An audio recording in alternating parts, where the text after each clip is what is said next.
السلام علیکم پیارے دوستو، ایسے ہی سچے واقعات سننے کے لیے ہمارے چینل اسلام میں نور کو ضرور سبسکرائب کر لیں۔ بسم اللہ الرحمن الرحیم۔ یمن کے سردار طفیل بن عمرو کا ایمان لانا۔ سن 10 نبوی یہ سال مسلمانوں اور حضور صلی اللہ علیہ وسلم پر اتنا سخت گزرا کہ یہ سال مشہور ہو گیا۔ اسی سال ابو طالب کا انتقال ہوا، اسی سال حضرت ختیجہ کا انتقال ہوا، اسی سال حضور صلی اللہ علیہ وسلم طائف تشریف لے گئے، اسی سال قریش نے ظلم کا پہاڑ توڑنے میں انتہا بھی کر دی، پر حضور صلی اللہ علیہ وسلم ہر غم کو صبر کے ساتھ برداشت کرتے رہے اور ہر ظلم کو سہتے رہے اور پاؤں میں ذرا بھی ڈگمگاہٹ نہ پیدا ہوئی۔ سن 11 نبوی میں بھی آپ نے اپنی مہم جاری رکھی۔ کفار قریش اب یہ محسوس کرنے لگے کہ جو بھی حضور صلی اللہ علیہ وسلم سے ملتا ہے ان کا اثر قبول کر ہی لیتا ہے، اس لیے اب انہوں نے یہ کوشش شروع کر دی کہ کوئی آدمی حضور صلی اللہ علیہ وسلم سے ملنے ہی نہ پائے۔ مکے میں منادی کر دی گئی کہ حضور صلی اللہ علیہ وسلم سے کوئی نہ ملے۔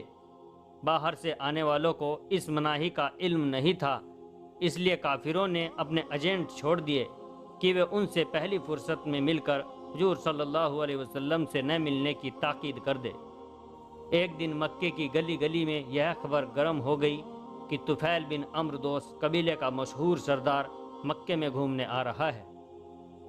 قریش نے پوری شان کے ساتھ اس کے سواگت کی تیاریاں شروع کر دی۔ ایک دن سورج نکلتے ہی قریش کے تمام سردار بڑی شان سے مکہ سے باہر نکلے اور بہت دور تک لائنوں میں کھڑے ہو گئے۔ ہر سردار چمکتا ہوا تاج اوڑھے اپنے قبیلے کے پاس کھڑا تھا۔ تھوڑی دیر میں رسالوں کے بیچ ایک جھنڈا لہراتا ہوا نظر آیا۔ اس جھنڈے پر ایک بت کی تصویر بنی ہوئی تھی۔ جھنڈے کے سائے میں ایک ادھیڑ عمر کا انسان عربی لباس پہنے، تاج اوڑھے، عربی گھوڑے پر سوار آ رہا تھا۔ یہی طفیل بن عمرو دوسی تھا۔ اس کا زوردار سواگت کیا گیا، نعرے لگائے گئے، سب نے خوش ہو کر آسمان کی طرف تیر چلائے۔ مکہ سے باہر ہی جلوس کو ترتیب دیا گیا۔ چونکہ ہزاروں آدمی تھے اس لیے جلوس 1 میل لمبا ہو گیا۔ جس وقت جلوس مکہ کی طرف چلا ترنت نکارے پر چوٹ لگی، ناقوس، گھنٹے اور گھڑیال بجائے جانے لگے اور قومی نعرے لگائے جانے لگے۔ یہ جلوس بڑی شان و عظمت کے ساتھ مکہ میں داخل ہوا۔ مکہ کا ہر چھوٹا بڑا اس جلوس میں شریک ہوا۔ خانہ کعبہ تک آتے آتے یہ جلوس اور بھی لمبا ہو گیا۔ طفیل بیت الحرم کے قریب جا کر رکا، گھوڑے سے اترا اور حرم کے اندر داخل ہوا۔ اتفاق سے حضور صلی اللہ علیہ وسلم بھی حرم پاک میں موجود تھے۔ سرداروں کو ڈر تھا جو آپ صلی اللہ علیہ وسلم سے باتیں کر لیتا ہے وہی مسلمان ہو جاتا ہے، اس لیے انہوں نے پہلے ہی طفیل کو حضور صلی اللہ علیہ وسلم سے آگاہ کرانا چاہا۔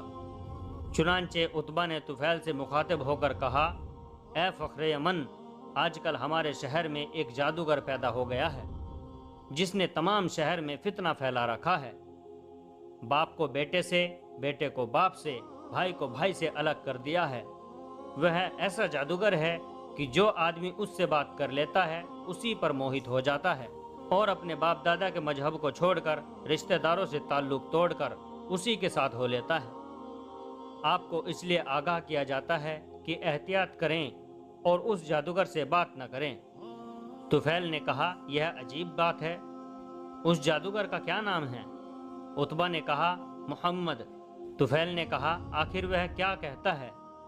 عتبہ نے کہا، وہ کہتا ہے کہ خدا ایک ہے، بتوں کو چھوڑ کر اندیکھے خدا کی پوجا نہ کرو۔ طفیل نے ہنس کر کہا، یہ عجیب بات ہے، اطمینان رکھو، میں اس سے بات نہ کروں گا۔ شاید یہ وہی آدمی ہے جس نے یمن کے مشہور جادوگر جماد کو بھی اپنے مذہب میں داخل کر لیا ہے۔ عتبہ نے کہا، یہ وہی آدمی ہے، آپ دیکھ لیجئے، وہ سامنے کھڑا ہے۔ اس نے حضور صلی اللہ علیہ وسلم کو دیکھا۔ آپ کے چہرے پر جلال تھا اور رعب یا کھچاؤ تھا۔ اس کا دل بھی حضور صلی اللہ علیہ وسلم کی طرف کھینچنے لگا، لیکن اس نے فوراً ہی نظر دوسری طرف پھیر لی اور عتبہ سے کہا، واقعی یہ کوئی بڑا جادوگر معلوم ہوتا ہے، کیونکہ اس کی شکل میں کھچاؤ ہے۔ ایسا نہ ہو کہ اس کی باتیں سن کر بہک جاؤں۔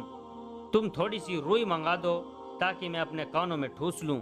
اور اس کی بات میرے کانوں تک پہنچ نہ سکے۔ ترنت عتبہ نے روئی منگا دی۔ طفیل نے اپنے دونوں کانوں میں روئی ٹھونس لی، خانہ کعبہ کا طواف کیا اور چلا گیا۔ وہ عتبہ کے ہی پاس ٹھہرا۔ کئی دن کے بعد ایک دن بہت صبح سویرے خانہ کعبہ میں آیا۔ اس وقت اس کے ساتھ مکہ والوں میں سے کوئی نہ تھا، کیول اسی کے کچھ آدمی تھے۔ جب وہ خانہ کعبہ کے پاس پہنچا تو اس نے حضور صلی اللہ علیہ وسلم کو نماز پڑھتے دیکھا۔ حضور صلی اللہ علیہ وسلم اس وقت قرات سے نماز پڑھ رہے تھے۔ اگرچہ طفیل نے اس وقت بھی کانوں میں روئی ٹھونس رکھی تھی، لیکن حضور صلی اللہ علیہ وسلم کی قرات کی آواز کچھ سنائی دے رہی تھی۔ اس کو آپ کی آواز نہایت ہی بھلی محسوس ہوئی۔ اس نے کانوں سے روئی نکال کر پھینک دی اور نہایت غور اور توجہ سے قرات سننے لگا۔ حضور صلی اللہ علیہ وسلم نماز سے فارغ ہوئے تو وہ حضور صلی اللہ علیہ وسلم کے آگے آیا اور بولا، اے مکہ کے جادوگر، تم ابھی کیا پڑھ رہے تھے؟ حضور صلی اللہ علیہ وسلم نے فرمایا، میں نماز پڑھ رہا تھا۔ نماز کیا ہوتی ہے اور کیوں پڑھی جاتی ہے؟ آپ نے فرمایا، نماز خدا کی عبادت ہے اور خدا کی عبادت نجات حاصل کرنے کے لیے کی جاتی ہے۔ طفیل نے پوچھا، خدا کون ہے؟ آپ نے فرمایا، خدا وہ ہے جس نے کائنات کو پیدا کیا ہے، جو انسان کو زندگی دیتا ہے، پالتا ہے، پوستا ہے، عزت اور ذلت اسی کے ہاتھ میں ہے، وہ بڑی شان والا ہے۔ طفیل نے پوچھا، آپ کون ہیں؟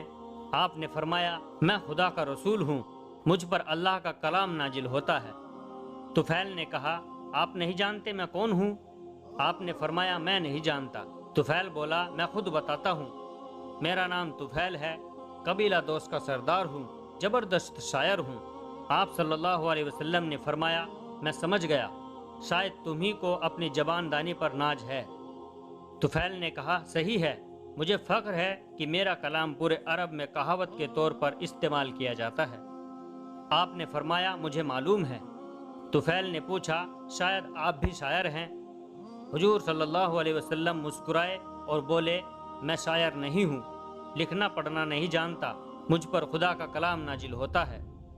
طفیل نے کہا، اچھا آپ مجھے خدا کے کلام کا کچھ حصہ سنائیں۔ آپ نے فرمایا، غور اور توجہ سے سنو۔ حضور صلی اللہ علیہ وسلم نے سورہ انعام کی کچھ آیتیں سنانی شروع کر دی۔ طفیل بڑے غور سے سنتا رہا، اس کا دل کلام الہی میں رمتا رہا، یہاں تک کہ اس کا جسم کانپ گیا۔ حضور صلی اللہ علیہ وسلم خاموش ہوئے تو بے ساختہ طفیل نے کہا، اے محمد، میں نے آج تک اتنا زوردار کلام نہیں سنا تھا۔ میں زبان کا ماہر ہوں، اچھا شاعر ہوں، بڑے بڑے لوگوں سے کلام سنے ہیں، پر کسی کے کلام میں اتنی مٹھاس اور اتنا بڑک پن نہیں دیکھا۔ یہ کلام بشر کا کلام نہیں ہو سکتا، بے شک یہ خدا کا کلام ہے۔ حضور صلی اللہ علیہ وسلم کو دوست قبیلے کے سردار کی یہ باتیں سن کر بڑی خوشی ہوئی، اور خوشی کی بات بھی تھی، آج تک جو لوگ مسلمان ہوئے وہ مفلس و کمزور تھے، لیکن اب جو آدمی مسلمان ہونے پر تیار ہوا وہ سردار تھا، بادشاہ تھا۔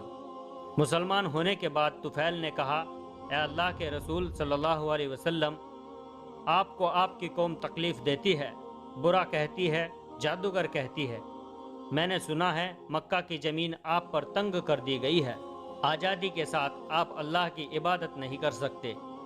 آپ تمام مسلمانوں کے ساتھ میرے یہاں چلیے، میں اپنا تاج آپ کے سر پر رکھ دوں گا، میری قوم مسلمان ہو کر آپ کی اطاعت کرے گی، میرا ملک آپ کا ملک ہوگا، میں آپ کا غلام بن کر رہوں گا اور آپ کی خدمت کروں گا، وہاں مسلمان سکون کی زندگی جی سکیں گے۔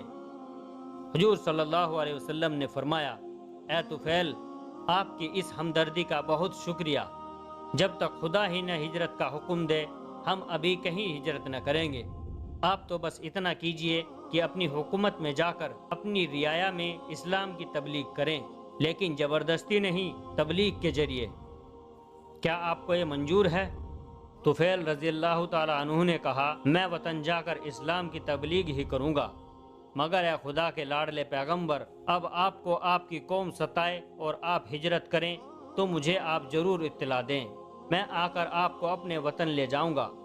آپ نے فرمایا، میں کوئی بھی وعدہ کرنے میں مجبور ہوں، ہاں آپ کے ملک کو ہجرت کا حکم ہوا تو میں خود آپ کے پاس آؤں گا۔